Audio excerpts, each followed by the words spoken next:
Hey everybody, welcome back to Mel's Board Game Room, where I'm joined with my friend Kayla, and we're doing our top 100 games of all the games we played in 2025, and we are at game 20 to 11, so we're getting into really, really good stuff now. There's only one more episode that'll have even better stuff, so. Now, you might have noticed we skipped a week. Because we had so much going on. I attended a 4-day mountain retreat, board game retreat, and we played crazy amount of games for 4 days. And you attended Gobfest. Yep. And then we were supposed to record yesterday, but I had no power till 9 o'clock at night. So, Mother Nature decided on that. So here we are today. So it's going to be like a week and a day late, probably. How was Gobfest, Kayla? It was good. Yeah, we had a good time. Nice. That's great. Because you've attended Gobfest for quite a while now. Like, how many times have you attended that now?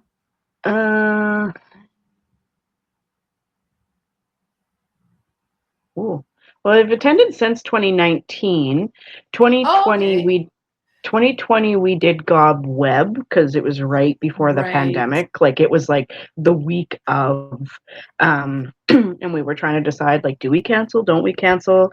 And then we're like, oh, we should probably cancel. And then it was a good thing we did, because then we had the order for the lockdown right after that. So so then we did Gob Web that year, and then we didn't have one in 2021, and then came back 2022, and I think that's when I attended my first one.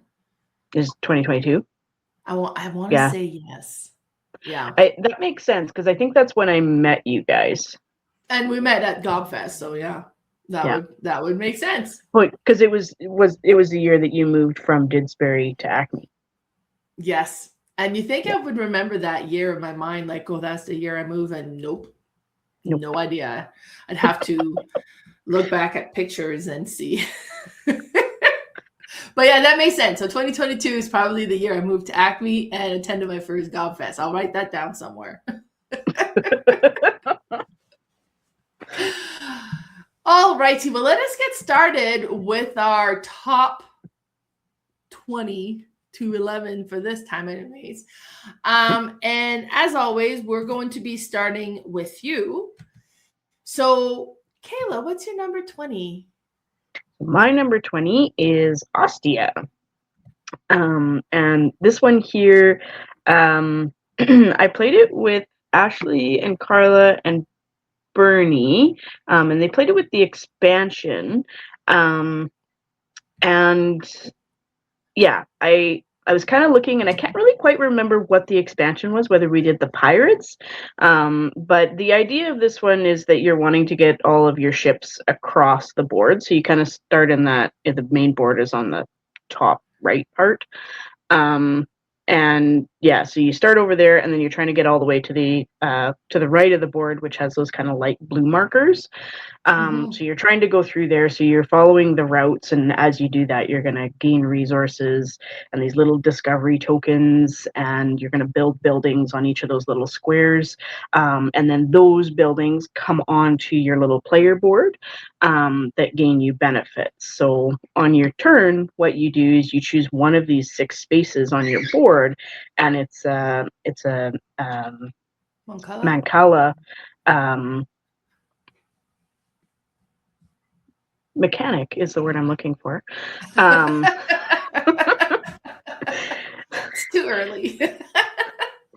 Yeah, so what you do is you take all the ships from one of the spaces, and then you take them in clockwise order, and you drop one of them in each of those 6 places until you place your final ship.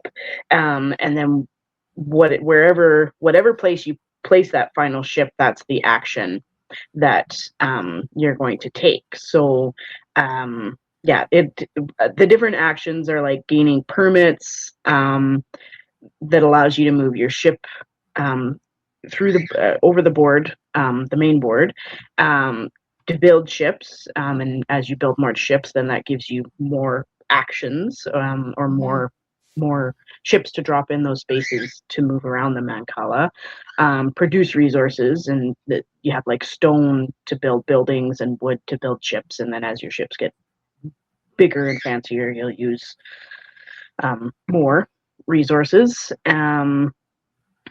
Yeah, and then like I said, when you build those buildings, they reduce some of the costs on your player board.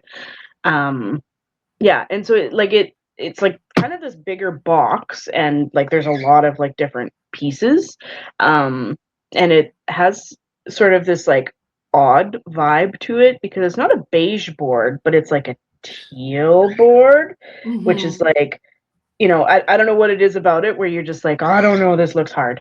But it's actually like it's really simple. And the Mancala part is like that. I think this was the first game that I played that had that mechanism to it. Right. And I was like, this is so cool.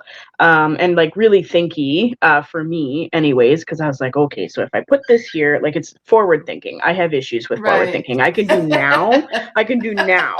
But like 4 turns from now, like no. So like that part of it was interesting to be like, okay, if I put this ship here, then that ship will end up here when I move that here. And then you have to try and remember what you were doing.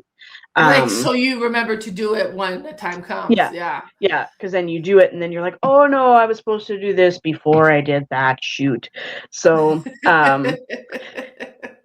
yeah, and there's like some set collection stuff. So like there's you can kind of see in between the 2 player boards there's cards where you're going to like if you have these 2 resources, then you'll gain this benefit. And then at the bottom there's you're gonna hear my bird chatting in the background, sorry.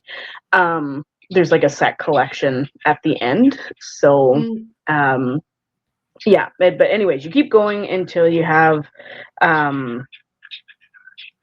all the little ships and the big ships are removed from the ship deck, which is to the left of the player board. He's mocking me because I sound like I'm talking on the phone. That's what he's doing. That's hilarious. Or all your construction discs have been removed from your construction track, or all the tokens have been taken from the common area. So I think there's one other way that the game ends, but basically the person with the most points wins. And yeah, it's a neat game. I really like that. Like I said, it was the first time I did hit pin.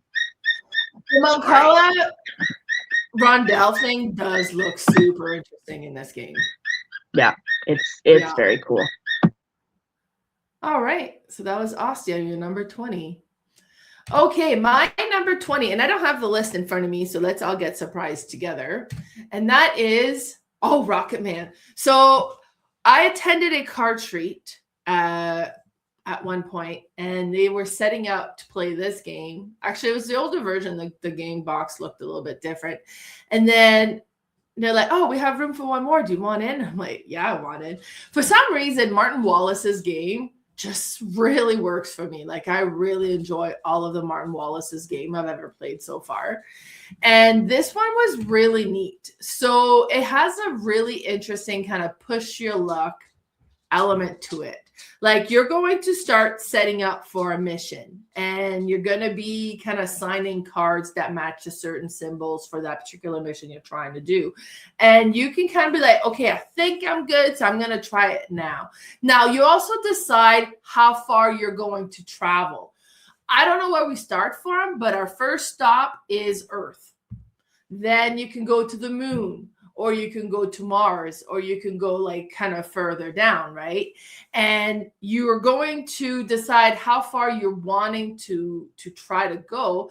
And then once you kind of accumulated what you need, like you have like this deck that's like the travel deck or something, and then you flip and like, okay, now after the first flip, you can decide whether you're going to continue the mission or stop.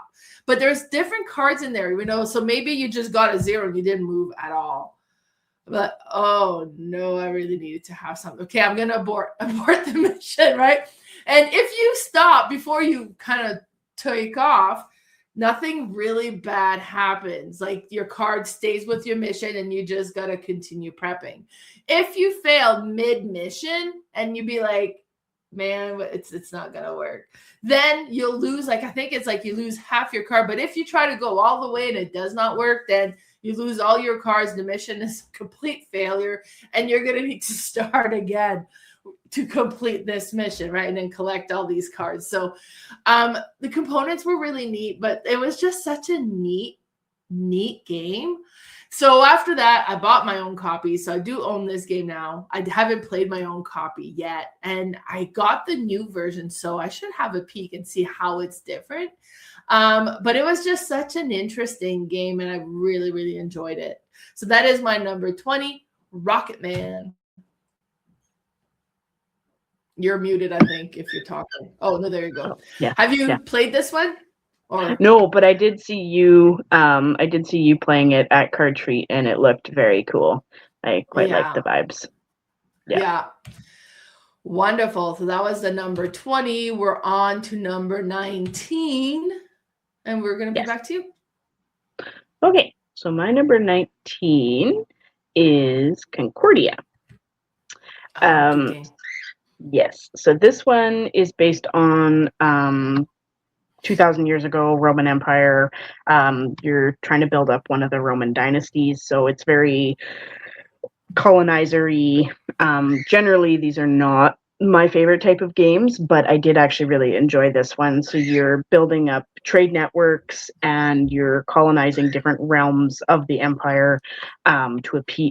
The random part is that you're trying to appease gods and win their favor, because that's kind of the end game scoring part of things, which, I mean, Roman gods kind of make sense, but as far as like, you know, taking over different parts of the world, a little odd, but is a good game. The one part about this one that is less to my favor is that it's not very luck-based. It's very strategic. So again, it's one of those games where I'm not good at it, but I really like it. Because what you are going to do is you're going to send out your little ships and your little colonizer people to take over cities that produce different resources. So the resources are brick and food and wine. Is it like silk or... Oh, there is wine, yeah. Yeah, there's a cloth, and then I think the other one's like hammers or tools or something. But everybody starts with an identical set of cards. I think there's 7 of them. And so then you do a little bit of deck building with those cards. They're on the top right up there in this game. So yeah, you have your set of cards, and you use those cards to do different actions, which is like move, or you can like copy the like a neighbor's like discard pile, or you can like build the buildings. So they do all different things, and then as you gain new cards, which you'll pay for, you have to pay the resources for. Those cards either improve those actions or give you slightly different actions, but they also count for victory points and set collections at the end of the game. So the game ends when all the cards have been sold, or the first player builds their 15th little house. And the players with the most victory points from the different gods wins. So, like I said, yeah, you're doing the deck building for actions, and then the set collection for the victory points, and then how you use those cards is the key that I haven't quite unlocked yet. Because yeah, you can kind of get this like a little bit of an engine going where you're like, okay, then I'll do this, and then I do this, and then I get this, and I get that.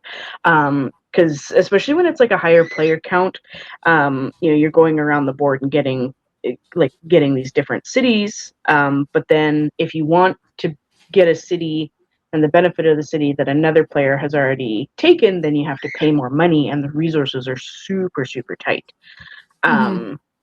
So yeah, have not have not mastered this game, but I quite like it, and I like the card mechanism and how that kind of works to choose your action on your turn, because it's kind of, you just have them kind of laid out for you there. Kind of the other one that I felt had similar vibes that I talked about was Kutnahora, where it has like those cards that you're going to select from, and then you have those like certain actions. Yeah.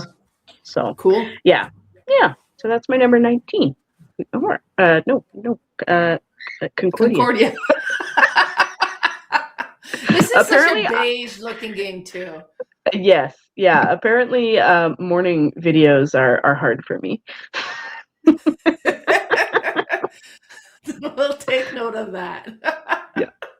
All right. My number 19 is Galileo Galilei. This one was such a cool game. Like I bought it not knowing really anything about it. I was like, it looks cool. I hear good things. Let's get it. So I got the game. And then I was meeting up with Carla, and she's like, oh, bring that game. We'll play it. So we brought it and we played it. And it's just like so interesting. Like you have the action, like where you have the telescope. The telescope moves up and down. And you can go and select the actions you want to do. But if you skip ahead, then you kind of, and then you always have to do the top one. No, you know what? I don't know if you always have to do the top one. I thought you always had to do the top one. And I was doing it, but I'm not sure that you have to. You just have to move. You can move it up to 3 spaces. Right. But I was always stop at the top one thinking I had to. But, I see. Yeah, no, you don't have to do that and either. I don't. She's like, oh, no, you don't have to. And it's all about, like you're paying attention to the stars, and then you're trying to like there's like the comet, and then you have like the star token, then you're building onto your board, and then there's these constellation cards that you can discover or whatever, and there's like these tracks. Like the more you get on the track, the more it's going to score for you. So you're trying to build up on these tracks as well. And these are different every time, because when you set up the board, you set it up differently. Same with your actions. Like when you place your actions, they'll no, because when you activate one, it moves it down, doesn't it? So then that things moves all the time. It was just, there's so many interesting components to this game. And then you had these dice, and I'm just seeing them there. Like it was like just everything in this game was so interesting, the way that it all came together. And it wasn't like an overly complicated game. I didn't play this kind of be like, except, if you kind of create rules that don't have to be created like I did, it's like, wait, I know I got to stop here. That's right. So to me, don't do that. But it was just such a satisfying, interesting game. And you have like every time is it where you get the cards, like it builds up and then you can move on the top. Like there's a lot of moving components to it. So definitely there's that going for it. But because of the thematic, like sometimes when the theme matches a game well, everything flows and makes sense.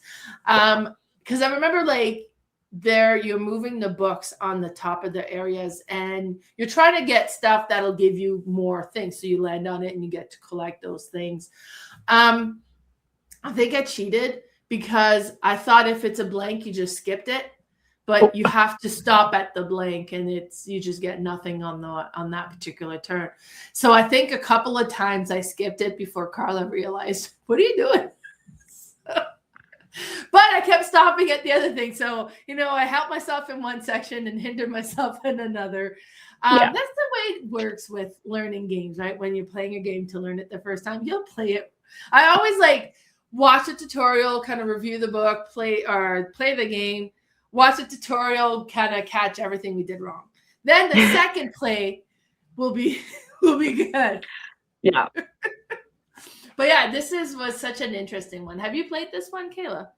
Yes, yeah, I quite like this one. I played this one at Car Treat and bought it pretty much immediately afterwards.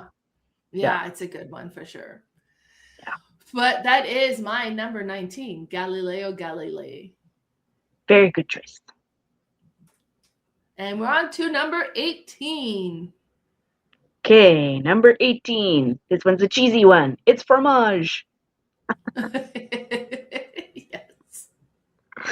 So this one, you're a cheesemaker in France, so you're making, aging, and selling your fancy cheeses. And if you make the best cheeses, you have the most successful cheesery. I don't know what the actual name for the cheese making place is, but you have the most successful cheesery, then you win.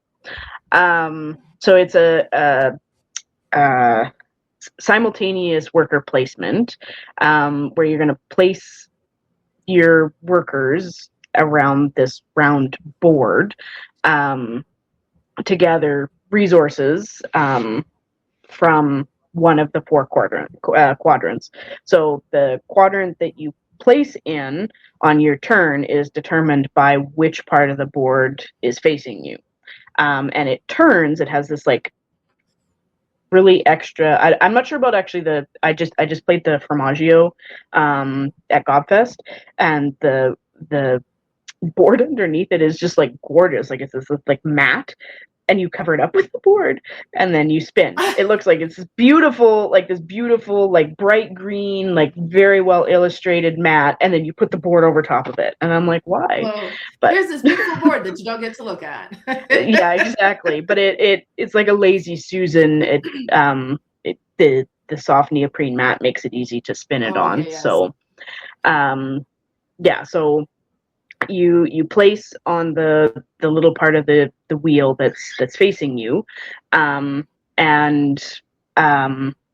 what happens is depending on where you place your little cheese piece and then put your worker over top of that, it determines how long you're going to be aging the cheese for. So if it's going to turn in a clockwise direction, then the next one that would be coming towards me is the one on the right. So if my cheese point is pointing at me when the board is in that direction, then I get to take that back. So I've only aged it once. But then if the point is pointing across the board, then it's going to age twice. And then if it's pointing to the left, then it's going to age 3 times. So the benefit of it is that the longer you age things, typically the higher the payoff or the bigger the benefit. But the downside is then you lose those workers for that many turns. Right. So it's kind of a little bit of a balance because you only have three workers. So yeah, there can definitely be times where if you've done something, you could just not have anything to place on that turn. But yeah, each of the areas, generally they're like a set collection or an area control. Like on the left over here, there's like a little map and, sort of the most cheese that you have in an area. Then you gain points for that, for area control. And then this one is kind of like an odd set collection. So based on the number of bronze, silver, and gold plates that you have in that area, it scores. And then, then there's another one where you're wanting to get so many in a line. And then at the end, it ends when somebody runs out of the little tiny cheese, not your worker placements, just the tiny cheeses. And that's what ends. And then you have orders that you fill and stuff. Those count. And then on the player board, you also will have fruit that you can change into, and this is the part I can't remember, sliced fruit. Like you have harvest fruit and you have to move them from the harvest fruit basket into fruit or jelly. And then when you have them in the fruit area and the jelly area, they multiply each other. So, and how you do that is if you have fruit in your basket and you place a cheese in an area that has a fruit or a jelly, then it changes into that. And so that's an end game where you can get lots of points. So the Formaggio that I was talking about, I played it with Ashley on the Friday. We actually went to Mission and played some games and beforehand. And that one is actually a standalone game, but you can change out the boards. So it gives you 4 more boards to change out with Fromage. So, and I actually like some of the boards with Formaggio, I actually was like, I definitely would replace. I can't remember. It's either this one closest that I have a hard time scoring. Yeah, the bistro one, or the one that's on the on the right. Those ones I have a hard time scoring with, and there was ones where I was like, I would probably switch those out for Would for be cool. one Then of you these can other play boards. it differently every time. Yeah. Or yeah. Yeah. Cool. Yeah. So yeah, that's my number 18, Fromage. And it's also very Fromage. pretty. It's a neat looking game for sure. It's a big board too. Like once you see it on the table. Yeah, and it always makes me want charcuterie after I've played it. Right? I was thinking that cheese with jelly, that'd be pretty nice right now. Yeah. Nice. All right. My number 18 is River of Gold. Oh. This is another one that I purchased really not knowing anything about it, but I was hearing good things. It doesn't take me a lot to think, yeah, I think I want this game. So, but this game is beautiful. Like you have all the gold leaf details onto the board. Like that river has like all like shiny gold stuff down the river. And you start at the top of the river, you have your little boats, and then you can kind of move your boat along, and where you land, you get to do what the little tile is over there. And you can collect some goods, and then you would kind of collect that on your bottom, like on your thing. I think you roll the dice to see which action you can go to. And then you can decide for the table, I can go to this one or this one, and then you can kind of move over there and collect those tiles, do those goods. But then they all have, like, on the one side of the board, you have all of these things that you can kind of move along. Like, so you have all these little tracks you can move along. And it was so satisfying. And then once you make all your way down, then you kind of move back up, and then you can go back up. But you have multiple boats that you can kind of move along on this board. And it was just, it's a beautiful, beautiful game. It's a really interesting. So you're trying to kind of move ahead on these different things. So, and sometimes like you're like, oh, okay, great. So I want to go there and I want to do this. And there's like, hey, don't go there, Carla. Yeah. And then, but then like, and then all says, okay, great, I'm in the lead. But then she kind of catches up, and now she's in the lead. And I think there was a benefit to be in the lead, or once you pass a certain mark, or different things like that. But this really tells me I need to play this game again. Oh, you really do. It's so good. Carla and I have shared custody of this board game. Oh, right. Nice. So what are your thoughts on this one then? I really enjoy this one. It's very like thinky, which apparently I really like thinky games, even though I'm not good at them. But Yeah. this one I actually like. I can do okay. Like I know I'm not gonna win, but like I'm not like 50 points behind. So like Nice. I can kind of hold my own on this one. But yeah, it's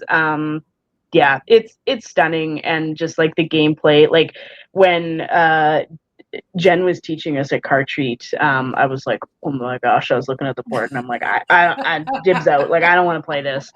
But it actually it's very quite simple to play. And I'm pretty sure it's on BGA too. So oh, nice. Nice. Yeah. Have you played the Legend of the Five Rings? I don't think so, no. Does it I've go not along played with it. this? Well, it's like supposed to be, I don't know if it's like in the same world or I don't know if there's like overlapping mechanics. I'm just kind of curious because there's a new game that's coming out as well that they did that's kind of in that same so it's kind genre. of created a trilogy of this. Okay. Oh, I would have to look into that. But yeah, no, this is the only one I have, just a River of Gold. But it does say Legend of the Five Rings in the bottom corner. So yeah, that makes sense. Yeah. So I'm not sure whether it's just because the publisher is Office Dog, so I'm not really sure how those relate, but I should definitely look into that. But yeah, that's a very good choice. That's a great game. Yes, it was so good. All righty, so that was my number 18, and we're on to number 17. Okay, my number 17 is Galileo Galilei. Nice. Yes, so we have an overlap in the same thing. So yeah, just to kind of add on, what Mel said. It's so thematic. Like my spouse and I, we like doing astronomy type things. We live out in the middle of nowhere, so we have like really nice like dark skies. So we do a lot of like aurora going out things and stuff like that. So one of the things that I think is just like a fun little thematic draw is that the different colors of the dice that you're using are supposed to represent the different elements that make up cosmic things like planets and stars. So I think that that's kind of cool because, you know, if you have, you know, this sort of planet, you know, you might have more hydrogen in it, so it's more yellow, and you know, this other planet also has yellow. So yeah, so it's like it's not important for gameplay at all, but it's just kind I don't of think like that got pointed out to me when we played it. It was just like, this is the yellow dice and this is yeah. Yeah, so like you'll see ones that'll have like some of them will have like high yellow, and then another one will have a high yellow, and I don't know whether they're necessarily even scientifically accurate, but that's like right. like kind of the general idea of it. Yeah, and then just like the university track on the top right over there that you can kind of go up and learn things and then get more bonuses from it, and then the publishing of the books is on your game board there, and that's the part where Mel said that she was taking the blank spots and going kind of all the way to the end there. But the like, and then the other part of it too that is like the part I can't figure out is the Inquisitors. So because this is in like the late 1500s 1600s, right, like you're looking up to the sky, and the church doesn't like that, right? So they're coming after you is kind of the idea. So you get these little like Inquisitors that come in, and then when an inquisition happens, if you haven't kind of persuaded them that you're not an unholy, you know, devil trying to whatever, then you can move them along a little bit so that you don't get as many negative points. And the first time I played this, I could not get them over. And then the second time I played it, I was like, okay, I'm just going to get a ton of them, and then I'm going to move them all over. That also doesn't work. But my spouse noticed that I was screwing up and kind of found a little bit of the benefit on their first game, because yeah, they didn't take very many of them, but they very slowly moved them over. So there's a balance in there somewhere. Because yeah, what happens is like you can get -2 points for each of those Inquisitors each time. So like I was way ahead in points, and then the Inquisitors just started to knock me back. And then because Bailey had kind of figured out what to do, then it just flopped, like it just switched, and then I was way behind. So yeah, there's I remember having a lot of like the Inquisitors had not been an issue for me, and I had a lot of them in the positive side, but yeah, I forgot about them. yes, yeah. So they're kind of in there, and they mess up your game a little bit. But the other part that I haven't played yet with, because I played my first game at Cartreat, and then I taught my spouse how to play this game, is each of the astronomers that you play you can also play them with player roles or player powers is the word I'm looking for. Right. Yeah, and then on your area there where you have your telescope, you can choose each of the actions, but one of the things that you can do is also upgrade those too. So you just flip them over, and you can upgrade them. So yeah, it's so cool. I just really like this game. Yeah, it's like the theme of it really translates like so well. So yeah. If you're into astronomy, even like this many, you should check it out. Yeah, 100%. It was cool. Yeah, that's my and number it was 17. Our first crossover. Yeah. Yay. All right, my number 17 is Heat Pedal to the Metal. And this is just an indication that you can suck at a game and still really love a game. Last time I played this one, I was nearly lapped. And this is a racing game, and it's a deck building racing game. While, you know, other ones have like it's a dice game or it's a like a drafting game. This one is a deck building game. And you have in the middle these heat card. And what will happen is certain times, if you kind of mess up, you're going to take heat. So you're going to add these heat into your discard pile, which is fine, whatever. They can be in there until you draw cards and you got a bunch of heat, because they just clutter your hand. They're difficult to get rid of. You need to shift all the way down to be able to start discarding some of these heat. And what's bad is if you take heat and you don't have heat left in the motor to take, then you spun out and bad things happen. And you can possibly never recover from that, as I have discovered last time I played. But you have these cards that'll have speed on them. So you play a 1 card, you're moving by 1 or 2, and you're moving by 2, which is great. In the long straightaway, you want to have as much speed as you can so that you can kind of, catch up in the race. This is a race. But when you reach the corners, those corners have a certain amount assigned to them, and you can't pass the line of the corner if you have more speed than what it says. I mean, you can, but then you're going to take a lot of heat for it. And so if it's like the corners are 2, and you go in that speed of 7, then you're taking 5 heat. And that's a lot. And what had happened the last time I played, I was I had drawn my hand, and I had like a 5. And I had a 4. And this corner is right there, and it's a 3. And I'm like, oh no. And I'm in the gear, because the gear you're in selects how many cards you must play. And we were playing with the weather expansion, so you couldn't downshift in certain portions. So I couldn't downshift. I'm playing 3 cards, and they're big cards. But I had 2 cards that were you draw until you get a speed card, and you play that one, so you don't know what it's going to be. And I was like, well, I'm going to have to do it that way. Right. And it turned out being even bigger cards. So I lost all my heat. And it sent me back to the last corner after this long kind of straightaway. And then I just never recovered from that, right? Because then you have to go all the way down, and then you're starting up slowly again, trying to.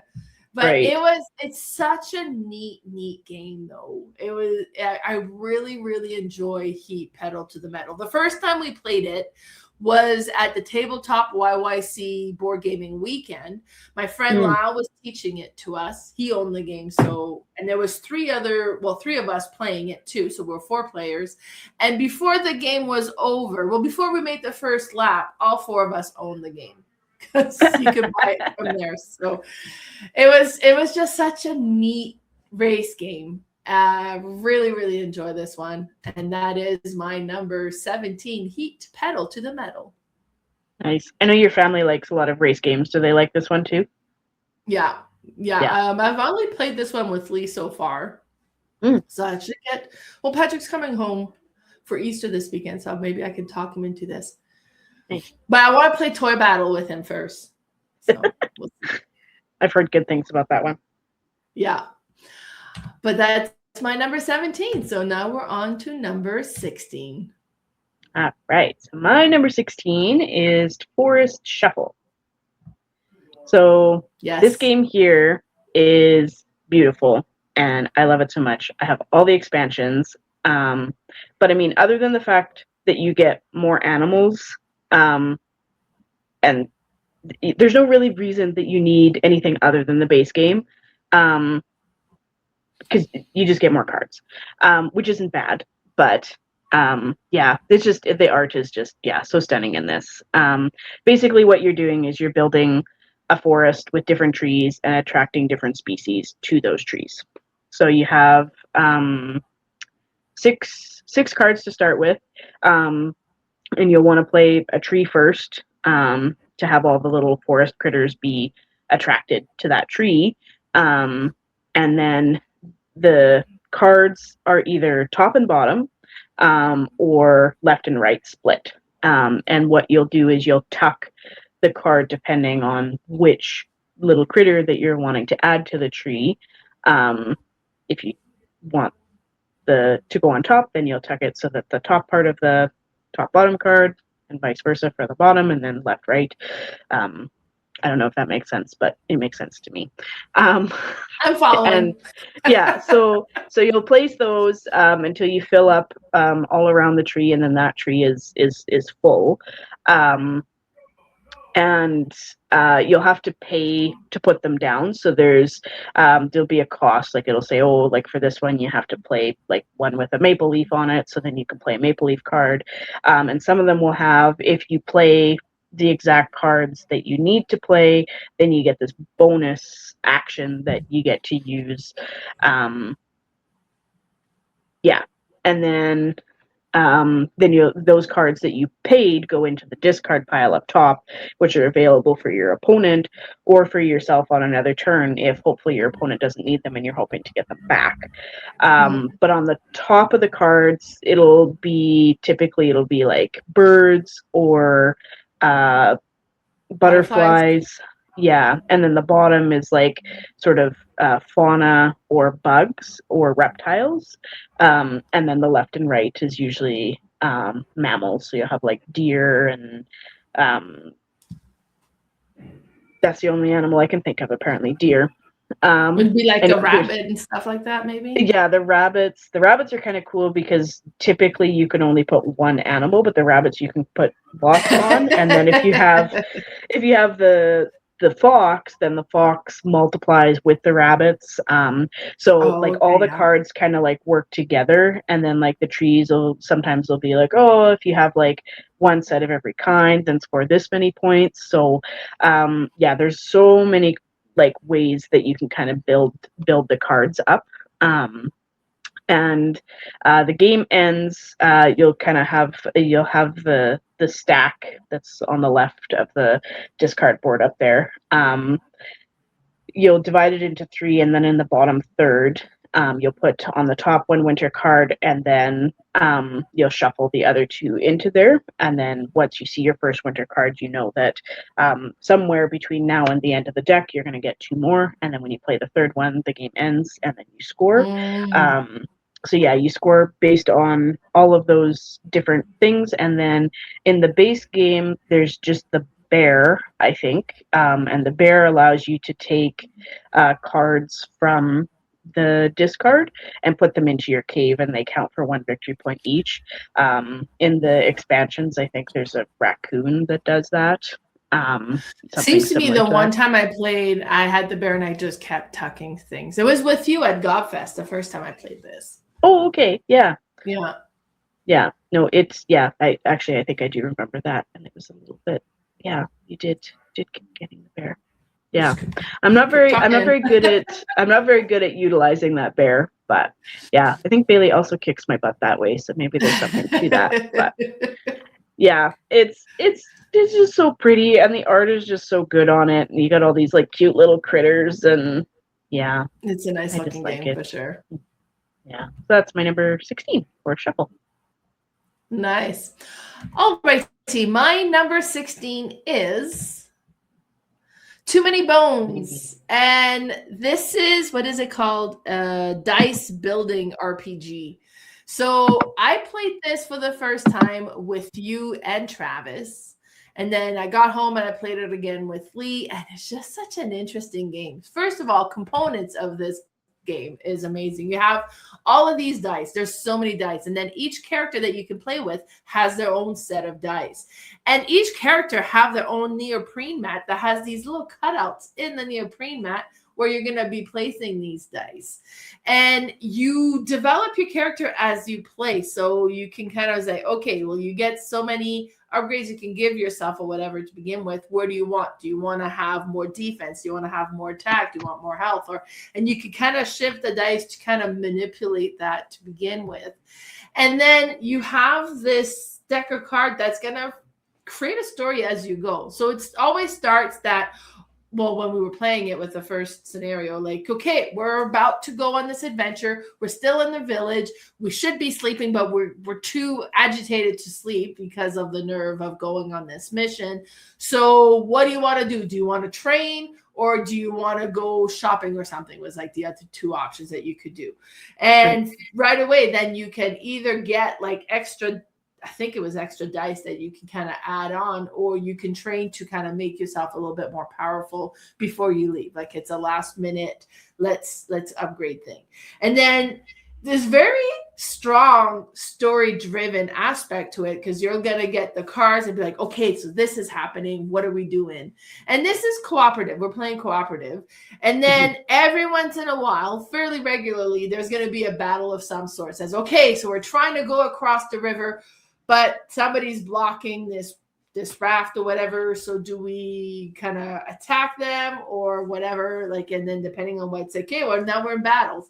And in the battle, so that's when you go to this middle map and you have these like different circles and you have like the cutout on the side, and that's going to be the order of attack, including the bad guys, right? So we'll never like this one, then this bad guy, and then that one. And I think it has to do with initiative or something. But that's like how it's going to go. Now you would start your location, and depending on your health, you take that many kind of poker chips that you put underneath your character poker chips, and that's your health. And then the bad guys on there, and they have poker chips as well, showing what their health is. And as you're attacking them, you're kind of removing these discs, and they're like the stack is getting lower, and you can kind of physically see that you're getting to them.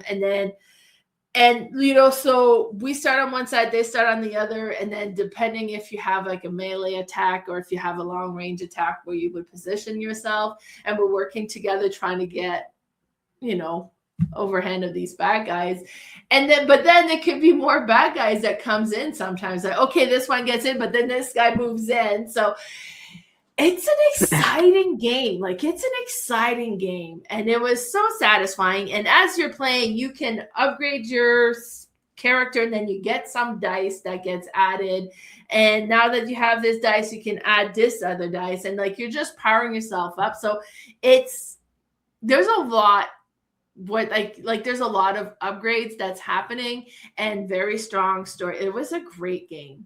I thought I would like it. No, like, I bought this one at my last MelCon that I did in Didsbury. And I didn't play it for 2 years, but I opened the game. I'm like, oh my God, look at all these dice. Look at all these components. Okay, I think I want it. And then I bought the game and then didn't play for a long time. And then we went to harassing you to play it. Yeah, so we brought it, and then it was like, okay, should we play this one? I was like, oh yeah, I have learned this game. We're ready to go. So we sat down, played it. It was amazing. And it was just amazing. It was so good. It was so good. And yeah, very, very adventure game. Yeah, I think my favorite part is like you have this whole box that's like yours of like all the things, like all the possibilities of what can happen with your character. So like the extra dice and I think that part's cool. Yeah, it was so cool. But that is my number 16, Too Many Bones. Nice. Good choice. All right, on to number 15. 15. All right, so my number 15 is Earth. And I regularly question why I still do not own this game. I looked at it again at GotFest because Pometaway had it on the table, and I was like, oh, that game's so good, because there's a new expansion, the new Abundance expansion coming out for it. That game just looks so... I don't know why I haven't bought it yet. I love this game, and I can't think of a time where I would say no to playing it. It's a tableau builder. It has like really simple rules. It's pretty easy to teach, and the artwork is amazing. It has like so much diversity in the cards. Which I think they could have endless expansions too, because it just has like all these different types of plants, and it's very cool. Different trees and flowers, and so I don't know. I kind of like briefly looked into what the Abundance expansion is. I don't know whether it's just more cards or whether it has some sort of change in mechanic. I think I would be annoyed if it was a change in mechanic. I would just be like, just add more cards, just add more things to look at, but I don't actually know. So, Yeah. We actually played this one at the Rocky Mountain Retreat. It was my second time playing it. Okay. My first time playing it was rough because I played it with my brother. My brother mostly played with my sister. My sister has no patience for rules. Mm-hmm. So when he was teaching it to me, he says, okay, so in this game, you're going to create a 4x4 grid with your cards. I was like, okay. Yeah. He's like, all right, let's start. I was like, wait. Hold on. I think you're missing something here. I need to know more. So and then when we played it again at the Rocky Mountain Retreat, I felt like so lost. Because then we played with an expansion. I can't remember what. They had seeds. So there was this expansion that had seeds or something. And they explained the expansions real quick. I'm like, wait, I don't remember the base game. And because this is like almost there's very little downtime because the active player will activate the action. Everybody else does the sub action of it. So simultaneous play. So it's not one of those that be like, okay, so what is everybody doing? Great. My turn comes. I know what to do. Right. So I was like, and I'm kind of going about, I was like, okay, wait, please hold on. I have no idea what I'm doing. But I had built up such a big stack of compost, and each card you put in your compost is points. And somehow I felt like I was like, I don't know, like I'm doing terrible. I'm not accomplishing any of these goals. But by the end, every time this one action got activated, I was like, okay, well, for every mushroom the person to my left has, and this was part of that seed expansion, then I got to add 4 compost. And then everyone that has this, then I get to add more compost. So I was just adding tons of compost. And I think I did decent in compost alone.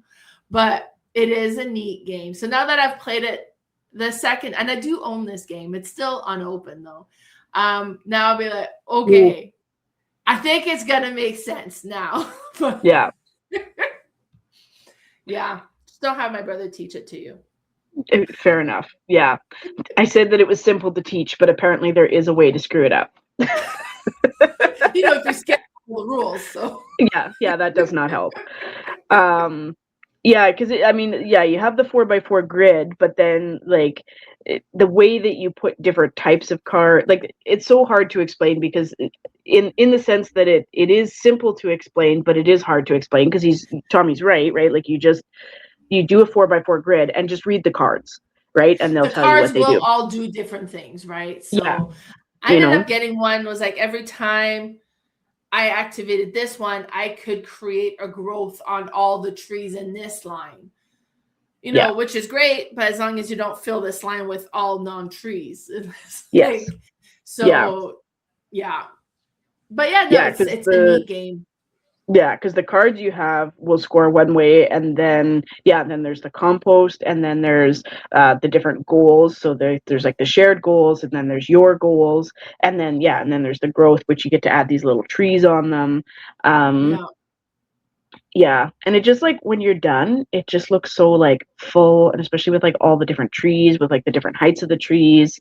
You're just making this interconnected system that hopefully is way better than everybody else's. Sprouts. I had sprouts coming out of my yin yang. There's just sprouts everywhere. So, but it is a neat game. It's beautiful. The little dirt meeple that look like poop. Little poop. Little dirt poop. Yeah. The one criticism I would give for anybody that's just oh, I love these the one part that's frustrating is, say you had all of those compost cards, but you didn't draw a card that allowed you to score those compost cards. You're not scoring those compost cards. Oh, really? Yeah. Because they were every compost card was a point. So I don't know if they were a card, but there's the expansion or what. I'm not sure if it's the There's something in there where maybe it's not the compost cards, but there's one where I'm like, if you don't get that card, then it doesn't score. Oh, that would be a pain. Yeah, and I was pretty sure it's the compost, but maybe if you're playing with the expansion, maybe they changed it so that it always, maybe because it always, but I was pretty sure it was the compost where I was like, well, okay, yeah, I can put that over there, but until I see the compost card, then there's no point in taking I was very much just along for the ride. I don't know what score that might stay. They scored it for me. I was like, I don't know, but no, it's an interesting game. It's beautiful. I definitely need to sit down, set it up myself, play it where I'm following the rules, so I have a good grasp of how it plays. But yeah. Nice. Yeah, no, it is a beautiful game. That's my number 15, Earth. So we probably won't be seeing this in your 15 forward then, is what you're saying. Because I didn't play it in 2025, so. Oh, okay. All right, my number 15 is The Lords of the Rings, Fate of the Fellowship. I'm a huge Pandemic fan. Love Pandemic. I know you were talking about like in the middle of Pandemic, the last thing you wanted to do is play Pandemic. I think I wanted to play Pandemic even more then. And I have Pandemic, and I have Pandemic the Cure, and I have Pandemic Fast Response or Rapid Response, and I have Pandemic the Cthulhu one. And I got to play this one when my friend came over, and this is all based on Lord of the Ring. And you will play. Have you watched the movies yet? I have after. Okay. When I played this one, I had not seen Lords of the Ring. I had tried to read The Hobbit, and all those stupid songs in that game, in that book was like, what the heck? So I was not a Lord of the Ring fan. Right. And I was just like, yeah, sure, let's play this. And I talked about this game in a previous episode on my channel, and somebody had commented, said, oh my God, watch these movies. This is painful to listen to you talk about the evil eye and the mountain somewhere, the volcano somewhere, whatever. Like, so I really did not do it justice. I have since watched all Lords of the Ring movies. I made a point. I'm not gonna remember all the names. Like, was like Mordor? Is that the volcano we're going to? Sure. See? Yeah. Okay. But you don't have to be a Lord of the Ring fan to enjoy this game. That's what I'm proving here. Yes, 100%. If you're Lord of the Ring fans, you will love this game. But it was super, super interesting. Like, so every round, you have like these troops that's going to travel, and they're following a certain path on the map. And you can see where they're going to go. And you're trying to kibosh them as much as possible if you can. But and in true Pandemic style, at the end of the round, you're going to flip a card and something possibly bad's going to happen. And what was interesting with this one is you would flip a card, and depending on what was on the top of the pile, which portion of that card gets activated. So if the flag is red, then you activate this part. If the flag is black, you would activate the other part. And you play as one of the characters of Lords of the Ring, and you have like the goals you're trying. But it's not just, okay, we need 4 cures. Like, you have different goals you need to accomplish. The last one is always destroy the ring. Mm-hmm. But you have all these different goals, and they can change from game to game. And you can play with different characters. So the replayability of this game is really different. Like, the board will fill up. You'll have troops everywhere. You'll have these evil dragons everywhere. You have like the eye that follows where Frodo is. And I know I'm not doing justice to the story, but no, you're good.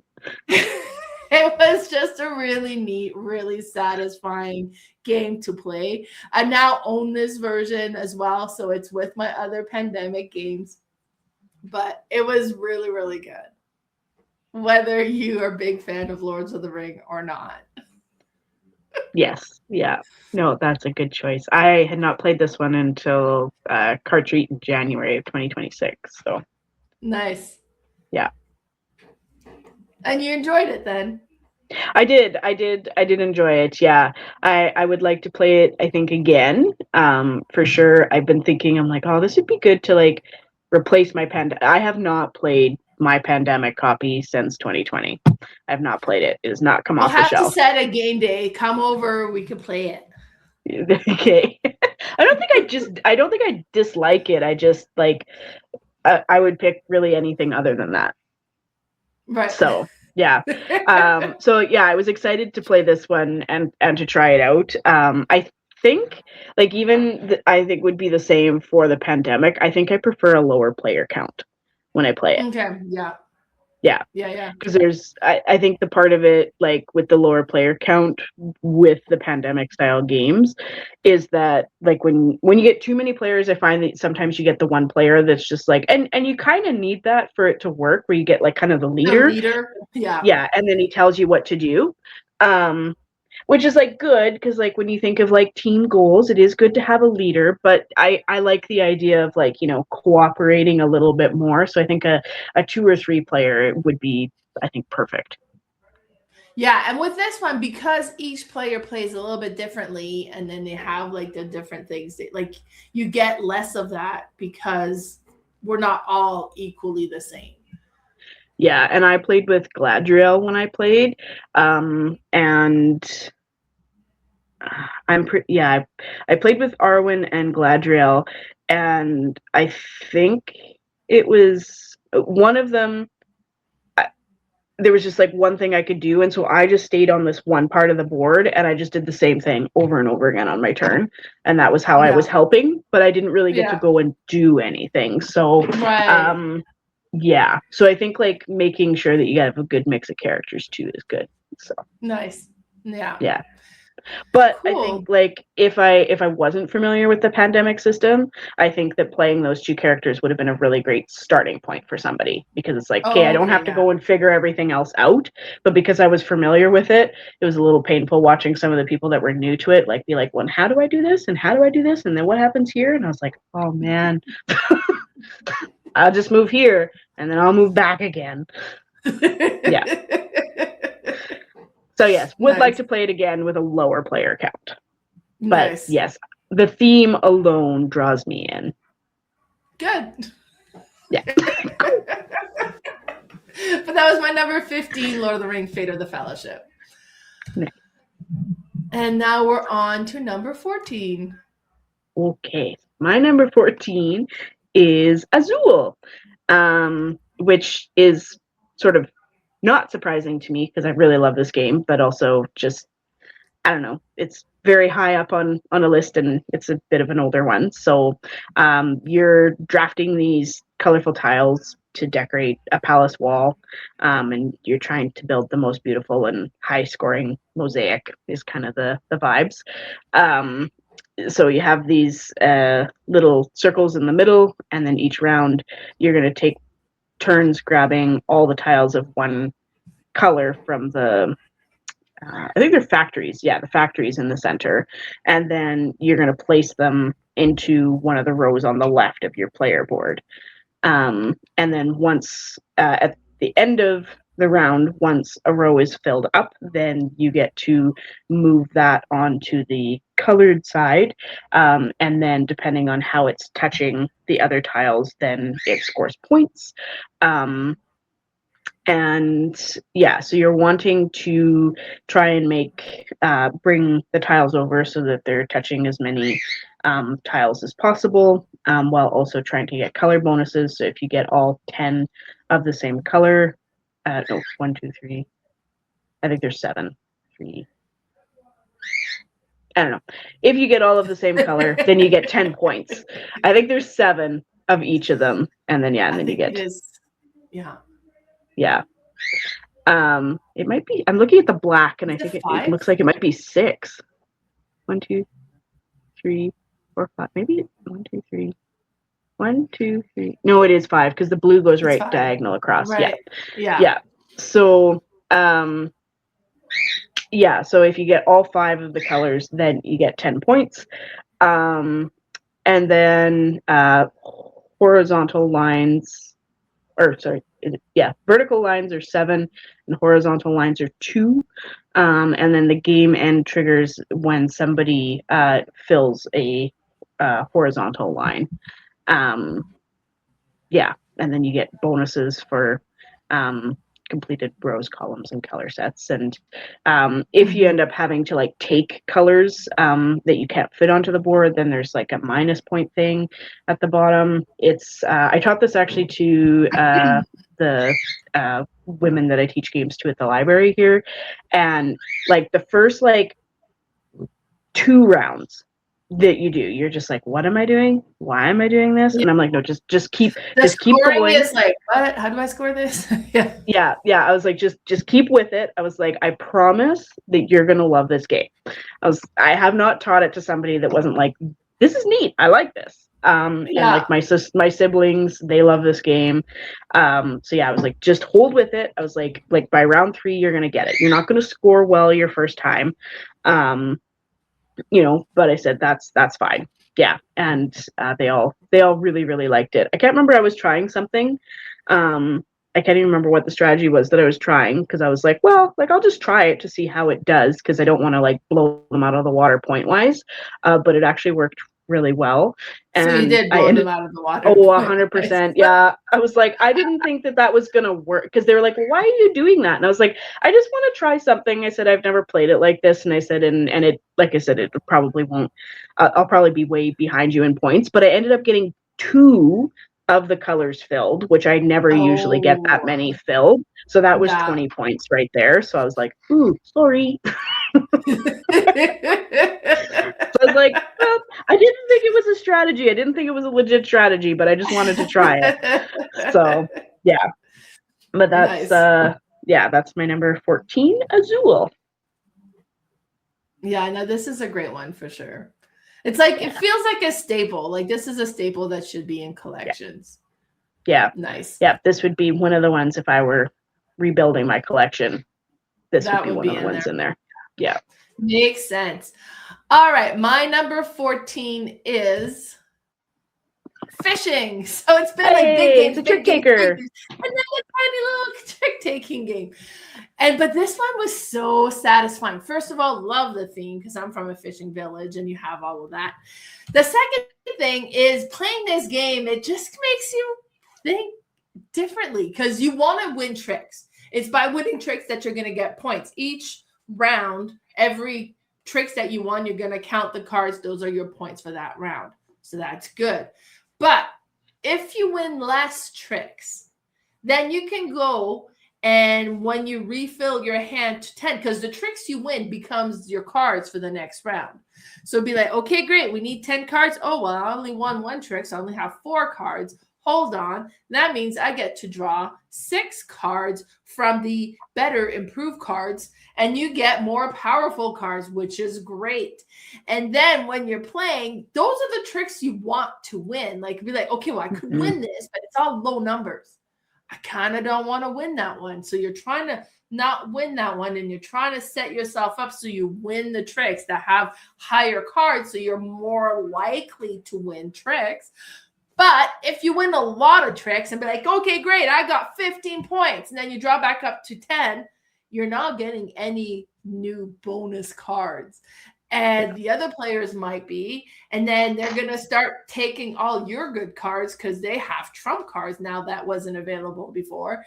Or they got 14 cards when you only go up to 10, so it's just such a neat, interesting way of playing this game. It's brilliant. Yeah. I love it. Fishing is such a hoot, and it belongs in the top of my list. So that's why fishing is my number 14. Nice. Solid. Like that one. I'm glad we have a trick-taking one in our list. I actually got a new Friedman Freeze trick-taking game I haven't played yet, and it looks cool. It's called Fearless. Oh, I saw that on Instagram. Somebody was giving that away with Moon Colony Bloodbath. It's so cool because with this one, and I haven't played it yet, but when you win the trick, depending on what you win with, you either go up and you move up on this trail, or you go down and you move back down on the trail. But this is like a haunted forest, and you're trying to stay on the path. So you're trying to move as little as possible, or move right back to the path to get the lowest fear factor as possible. It looks amazing. But if you don't move at all, you stay on the haunted mansion, and then it's like negative 15 points. So you want to win at least one trick. I would say that this fishing one, that was frustrating for me the first time that I played it, because I didn't quite understand until the end, and then I was like, oh, I played that entirely wrong. But I would say it's probably one of the most like interesting trick takers that's come out, Mm-hmm. because it is so different. Like a lot of them will just have like a little twist, or like, oh, that's an interesting change, or like, oh, that's a kind of different mechanic. But this one like really like it changes the way you have to think about trick taking games entirely. Yeah. Frame and freeze is great for that, for sure. Nice. All righty, on to number 13. Lucky 13. Woo. All right, so my number 13 is Diatoms. Yes. And this one here is also stunning. So apparently, as we get to the top, they just have to be very pretty, and then I will like them. You are doing it's based on a Victorian, this obscure Victorian art form, Right? where you have like algae, and you're putting these different kinds of algae together under a microscope to create these mosaics. And so what you're going to do is on your turn, you're going to take one of those little tiles, and you're going to put it into the center, and have the colors touching. So the colors have to, light colors have to touch light colors, and then you have that little magnifying glass thing. I'm not sure what it's actually called, but I then you bet have you to, it's a microscope. it might be. I'm not sure if it's like a legit microscope Right. because I feel like that's what you're putting them onto. I'm not sure if it's like a So like viewfinder that's like a, maybe. yeah. I don't think it's like the legit full microscope piece. I think there's like a loop or something. Like I'm not sure. But anyways, so you'll put that down, and then whatever is in that circle, so you can see there's 6 different color pieces. So there's 2 purple, 2 green, 2 pink.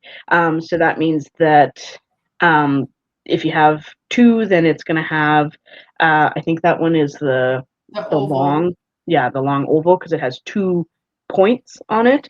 If say you had 1 pink, 3 green, and 2 purple, then for the 3 green, then you would get a triangle shaped piece. For the single pink, you'd get a circle, and then for the purple, you'd get the oval. So it's really Yeah. easy to like know which colors to take. And then those colors, or those pieces, they come over onto your board. And when you pick them out, they come out of these little plastic petri dishes. And this is the retail copy, Yes. not the expansion. They come out of these Right. little petri dishes, and they're all these like gorgeous foil things. It's so nice. Like you need like It's ideally like beautiful. perfect lighting to play this game because it's so stunning. It's all gonna glow, yeah. Yeah. So then you put them into the circle under your microscope, and you're wanting to sort of make the patterns on the board that meet specific goals. Like so you'll want to have like clusters of the same color, or matching shapes, or mirrored shapes. It's a pretty chill game, and it plays very quickly. But like how you balance the pieces, like the efficiency of that, is so important. And it's tricky because like, I mean, it does depend a little bit on what tile you place and how you can get those. But yeah, you'll score based on the patterns and the objectives. So like if it's a mirrored pattern, you'll score points based on that. And then you can see like there's like that inner circle that includes the center one, and then you have the outer one, and then out still. And I haven't played, there's an advanced version where you can do a little bit more in terms of objectives. I haven't played with that, but yeah, it's just it's so pretty, and like I said, it's got this thinky part to it that you're just like, ooh, okay, well if I put that there, then I'm going to need to put this here, and if I put this here, then that'll score this many points here, and it's nice because like in terms of like I shared, like I'm not great at like the forward thinking part of things. You can like, because you see the score sheet, like you know exactly like, okay, like if I put this here, I put this green here, then that's going to equal this many points, so I need to put this here, so that'll be this many points. So in terms of the forward thinking, for people that aren't good at it, you can kind of see what it is that you're trying to be reaching. So yeah, that's my number 13, Diatoms. Yeah, this one was cool. The first time I played it, I didn't fully understand how it scored. So I was just kind of randomly putting stuff out, and it didn't work out. Then we played it again, me, you, and Travis at our Christmas kind of get together, and it went a lot smoother, but it is a beautiful, beautiful game for sure. Yeah. Great pick. All righty. My number 13 is Shipyards. I'm back into the bigger games. This is one that I can't remember if I had this one sent to me or if I bought it. It's one or the other, but I was so excited. Did you just buy it last year? Yeah, this is fairly new. I think I bought it. I got a gift card, and she's like, I think you should buy this one. And I think I recommended this one. There you go. Perfect. So because I think you'd put it in the chat. Yeah. I was like, should I get this one or this one? And then you're like, ooh, get this one. But this game is so interesting. Now, one thing I would point out, if you are buying this game, there are these little tiny pieces of cardboard that is very easy to think it's garbage and you would throw away, that you're not supposed to throw away because they get stuck on your player board. And I know I've watched a tutorial video and they're like, so he threw them out. It's like, that's why our board looks different, because it's just like, and honestly, like, it would have been nice had it been glued on previously, but it takes no time to do, but you do have to assemble your player board and you're not supposed to throw those out. Without it, it still works. Like, it doesn't make that big of a difference. But this game is so interesting. So the action selection, you have all of these different actions that you can do. Then you would be like, okay, well, I'm doing this one, and then it lifts, it goes at the end, it pushes in, which turns the gear. And when the cube kind of falls into the thing, then that kind of triggers the end of that round. And you're collecting different ship pieces, and you're going to put them in your shipyard, I don't know, manufacturing area. And you're adding these, but where you put things, like, okay, well, I'm going to put the start of my boat here, and I'm going to put a middle part of my boat here, and I'm putting the nose of my boat here. You can't move them. So you need to fill all of this out then. And you'll need to have like, like a place where your captain's going to go. But then if you have certain cabin, then you can put certain workers on that ship. And if you have one that adds depending on how you build the ship, what you'll be able to do with that ship when it goes out. And then you also go along, because you build these ships, but then you go along this, I don't know if it's like the Thane River or whatever, but you're sending them down this river to kind of test them out or whatever. And depending on what you do there, you get to collect these different tiles. That's going to kind of bit of a set collection in that case of what you can do with it. But this was such an interesting game. And like I love the games that is like, has this, like with Galileo Galilei, you had like the telescope that kind of triggered. This one, you have like this whole kind of, it's like almost a reverse rondelle, right? So instead of going around the rondelle, like you kind of reshift the thing, and then this thing, like it's cool. It is so cool. And it works so well. And it was such a neat game to play. And then it builds like this entire thing that'll hold all the boat pieces. So you have like this 3D built thing element to it that's all in place as well. Like, this game looks cool when you have it all set up and you're playing it. I've only played it with Carla so far now, and I need to play this again. Yes, you should play it with me, because I keep watching videos about it and I'm like, this game looks so cool, and then I convince you to buy it. I will totally play it with you. Yes, you should play Earth and Shipyard, and I can't remember the other one I was thinking today. They're on the list, but yeah. Sounds good.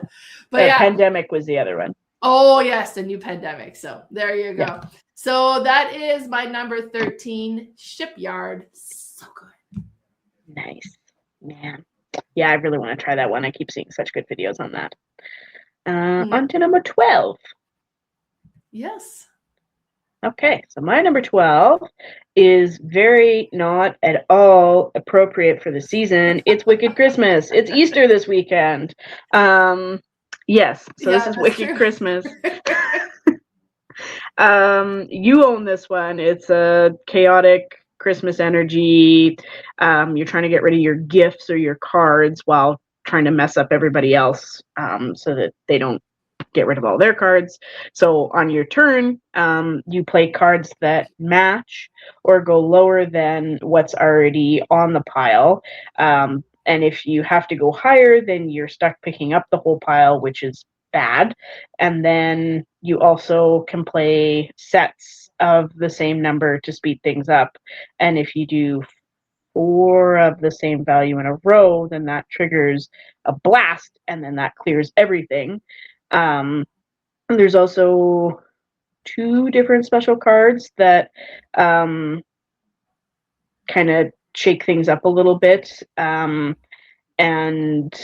then you have your face down cards that you'll have to possibly play blindly. So that's kind of weird and fun because you're like, well, I don't want to play this, and I have to get rid of these, so I'm going to play this down, and hopefully, it's a 9, so hopefully I don't pull a 10, 11, or a 12. Statistically, that's not hopefully what's going to happen. And then, yeah, the round ends when someone goes out, and then everyone else scores their points for what you're stuck holding. And then you actually want the lowest score at the end of the game, not the highest score. Oh, sorry, I'm not even showing you the pictures. That's not the right That's not it. picture anyways. Nope. That one's fishing. Okay. Yes. Oh my God. I don't know what I did there. But well, like you what's said, interesting, and then because I'm sorry, go ahead. You can play this with just a plain deck of cards too, you said. So you probably could, right? Yeah, it would work. Now, and I was distracted because what I saw recently is this Wicked Christmas game is by Wonky Penguin Games, and they have a new one coming out along this same called Elves versus Penguins. Oh, it's gonna be coming soon on Kickstarter. That's all I know. But I was like, oh yeah, they got a new one coming, because this one I backed it and it arrived in July of 2025, and we played it to like crazy because it is so good. And the fact that they have a new one coming with like similar arts and it looks so cool, and I don't really know a whole lot about it, but Wonky Penguin Games does have a new one coming out soon that I'm backing. So well, let me know so that I can maybe hopefully jump on and get this one. Oh, I'll be like posting it everywhere. Whoa! So yeah. But yeah, it's such a neat game. I really enjoy this one. And this is one that we have been playing all around, like year round, not just at Christmas. You should just get like some like temporary stickers like that you could put on the card, and then just like put over like the Santa Claus faces, just put the Easter bunny over top of it. So put like, like Easter hat or St. Patrick's Day, like just get like those cling. Yeah. There you go. Won't just make it hard to shuffle at all. It's okay. Yeah. Nice. But yes, so that was your number 12 Wicked Christmas, and I'm excited to see the new one. All right, my number 12, and I kind of, if you were watching this on YouTube, I kind of accidentally went too far here, but this is Res Arcana. I think me and you played this one on my channel before. We 100% did. I like this game because what's interesting with this game now, Tom I think Lehman, I kicked your butt. Probably. I think you did. Like, I think you had like so much stuff everywhere. It's like, what the heck? But Tom Lehman makes amazing games, and it's one that's like, oh, this game is great. Tom Lehman, he's a good designer to keep an eye on for sure. But Res Arcana, what's really interesting with this one is you start the game, you get so many cards, and that's it. Those are the cards that you get. Now you can peruse your card, and it's going to kind of like, it's definitely an engine building game, very much so an engine building game. And with the cards that you have, you're going to figure out what strategy you're going to want to try to do. Then you're going to get your deck, and then you draw cards, and then you start. It's like, okay, so, and like there's like different element that you're going to be. So be okay, so to play this card, I need these elements. And then each turn you're going to select a tile that'll give you an ability that round. So it could be that you get an extra element that you're going to collect. Mm-hmm. It could be that, you get like a protection because you can attack each other. And then this one kind of is like, well, it protects you. You got a shield or something. But then you play the card. And once you have the card in play, like that's kind of added to your tableau. You have that in your engine now. So, okay, great. So now I have this one. So every round, I'm going to get an extra black element, whatever that one is called. And it comes with like the trays. They're all really well organized. It's so cool. And then there's like, okay, great. Now that card though does do things that you can activate. It's like, okay, so now it's like, I'm trying to get this. Now I can add this new tile card in there. And then this does this. So now you're but you're always limited. I think it's like 8 to 12 cards or something. Like it's fairly small, tight thing of card, but somehow every time, no matter what combination you have, there's an engine you can build with it could work anyways.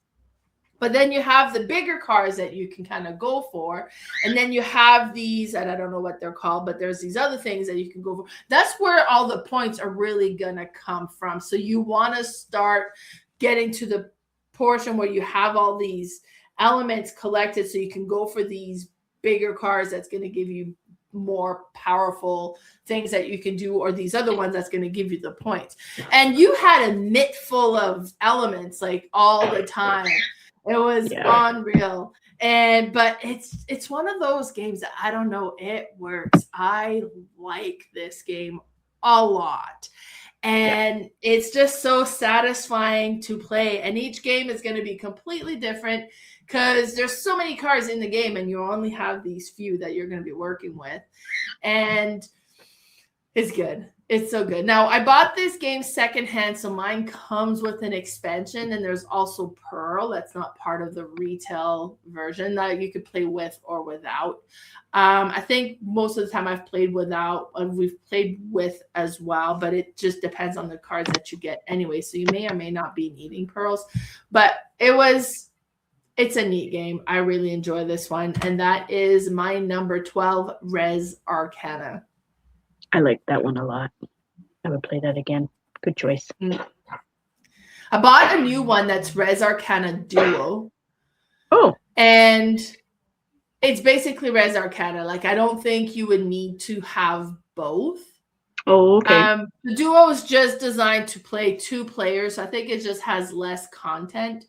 Right. But from what I was reading up on, I think you can combine them, but it just plays the exact same. It doesn't really change anything up from what I understand. I haven't played it. I just got it fairly recently. Right. But I was like, Res Arcana, yeah, I'm in. But yeah, so now we're on to our final installment of this segment here, and we're on to number 11. Okay, so my number 11, I admittedly, when I was going to talk about this game, realized that I do not remember much about this game other than I really liked it. And I thought it was really interesting and had some interesting mechanics in it. So I'm going to talk about it based on what I read about it. And so that's what you're going to get, which is not great that it's my number 11, but it's also out of print, so you can't buy it anywhere, which kind of sucks. That's annoying when the games do that.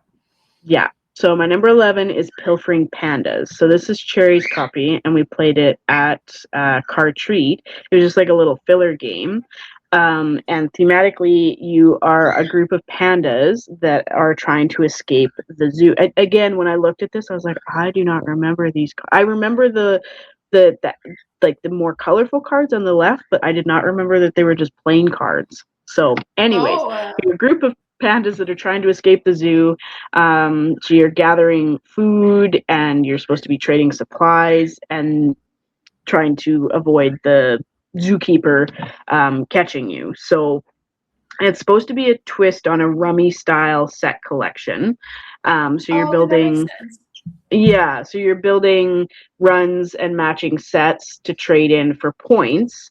But there's this thing in the middle, which is called the hideout, which is a shared spread. So it's not like a discard pile, it's a spread of discarded cards that you can buy into. So it lets you scoop up multiple cards to be able to sort of do these huge combo turns. So you can buy from this hideout, pull them into your hand, and play out with them. So it's supposed to be this clever progressive system where sets that you've already played limits what you can play next. And that's the part where I'm like, I don't remember that at all. So it adds more strategy than a typical set collection. That's kind of why they did it. So you have this like sneaky planning, looking for like opportunistic plays, and then, trying to grab what you need, making these trades, but not wanting to push your luck too far that the zookeeper catches you. So the description from the publisher online calls it a, quote, reinvention of a classic card game, that we've made a huge number of changes, not least creating a cooperative and solo mode. Pilfering Pandas is the third game from Ren Games, who aims to bring back gaming to busy people. Pilfering Pandas, therefore, have a short play time, but we maintain depth of decision and intuitive gameplay to give a game with some bite. I like it. I love Rummy, I love playing cards. So playing Rummy and then having card games that are twist on Rummy, I'm always like, okay, yeah, that sounds amazing. So this sounds really neat. Yeah, no, I wish that I could remember. I just remember when I played it, I was like, what is this game? Right? I was like, what is this and how do I get it? And then you can't buy it anymore, which is sad. That's sad. Yeah. But it means you could come across it somewhere. Yes, those, I do have it in my want to buy list. I was just at Gobfest. They have their flea market thing going on here, so it's on my to buy list for sure. But yeah, when I was going through it, and I was like, I don't remember this, and I looked at the rule book online, and I'm like, this does not, what are these numbered cards? I remembered, like I said, I remembered the really colorful little meerkats, but I was like, I didn't think it was just a card game. It felt like, I think their thing where it says it's got this depth to it. It felt bigger than it was to me. Right? So I'm like, it can't just be just cards, right? I mean, I knew it was just cards, but I thought they had more. It felt more. It felt like it should have had more actions to each of the things. And I was like, no, this can't be. And I'm like, no, that's the box. That's the front of the box. So yes. So I would say from what I remember, it's a simple game, rummy style game that has a very large impact. Makes you feel like it's bigger than it is. Like a TARDIS game. So yeah, that's my number 11. Beautiful looking game. Yeah. Yeah. They need to reprint this. I know, or we just need to bully Cherry into stop working so much and come play with us. Yeah, there you go. Yeah. So that's my number 11, Pilfering Pandas. It looks so cool. All righty. My number 11 is, and I don't remember, so let's all go look together. And that is Splendor Duel. Hey, right, we played this. I do like this one. I bought this when I was on a trip to New Brunswick. And we made a point to stop at every game store that I came across in every city that we went to. And I ended up buying this. And me and Lee played this because it was a trip to New Brunswick because my grandmother was not doing well. She was in the hospital. We knew she wasn't going to make it. So we went and stayed at her apartment. Me and my spouse was staying there. And all of my cousins were too freaked out to go and stay in her house for some reason. So, well, she didn't die there. But they were too freaked out. So we played a lot of 2-player games. And this being one of them. And it's just, I really enjoy Splendor. First of all, components. Just the fact that you have these neat, big poker chip diamond pieces are satisfying, that it's a win for almost anybody. Then Splendor Duel takes that game and just gives it a bit of a twist. And what happens now is all of these satisfying components are put together in on a board, and you kind of twist, like kind of build from the middle, and then you fill it in on the outside.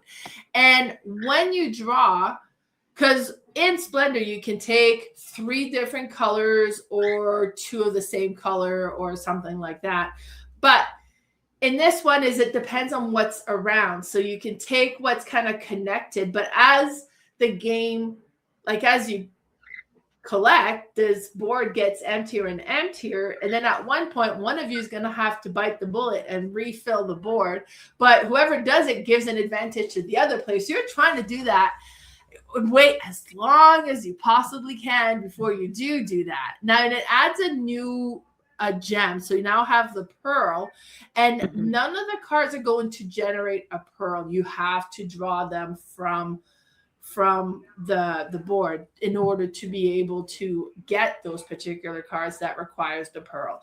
And it also adds these new actions, like you have these scroll actions. So when you fill the board, the other player gets a scroll, I think it is, and you can spend these scrolls to do different things. But otherwise, it plays like Splendor, and it still has that super satisfying Splendor-ish game aspect to it, which is such a fun game. So Splendor, love it. Splendor Duel, love it. It's just a great game. And that is my number 11, Splendor Duel. Solid. I think we played that one. I think that might be my hand in that picture back there. Oh, let me go back. It could be. Pretty sure.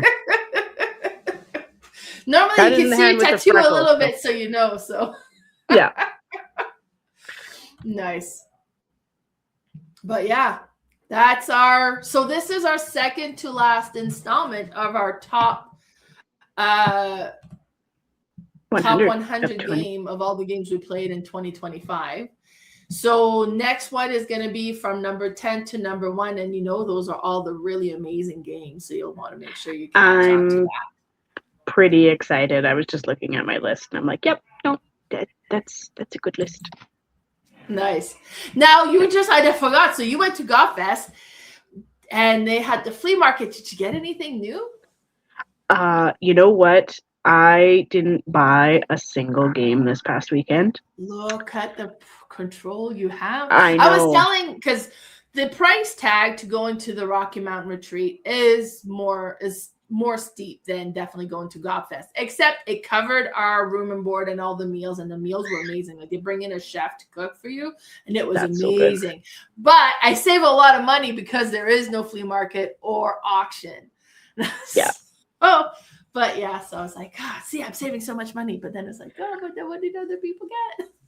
Yeah, I did do a little bit of a circle around, and I'm just in the process of buying a new car for myself, a new to me car. So I'm gonna go pick it up today, actually. So I'm excited about that, but it costs money. So you were being a responsible adult. Look at you. Yeah, and I sold some games, which was good. So I didn't sell them for the price that I wanted, but now I have some floor space to put some more games. Nice, that's good. That's great. Yeah. I haven't mastered selling games. I just collect. But that's okay. I just, take over more space of the house and make more room for more games. I still have right now empty shelves. Like that's empty amazing. cubbies, right? Yeah. That's pretty good for me. But yeah, so that was our number 20 to 11, and be sure to tune in for the next one. But thank you so much for tuning in. Oh, and before we call it quits, sorry, Kayla, where can we find you? I'm on Bluesky as March Hatter, Hatter, and I am on Instagram as Turner Games. How about you, Mel? So I am on Instagram at mels_boardgame_room. You can also find me on Facebook, YouTube, and Blue Skies under Mel's Board Game Room. And we also have a Discord channel that you're part of as well, Kayla. So definitely join us there. And I have a podcast that I do with my friend Carla called The Board Game Specialist. Definitely check it out. You guys did a good. Your last one was good. I'm excited to. Well, that's because you're the one who suggested the theme. Yeah. But it was a super fun list. So that was our top 9 nautical themed games. Because I got on a kick with nautical games after coming back from New Brunswick. I was like, must have more theme, sea theme. So it was great. But yeah, so thanks so much for tuning in. Bye, everybody. Bye.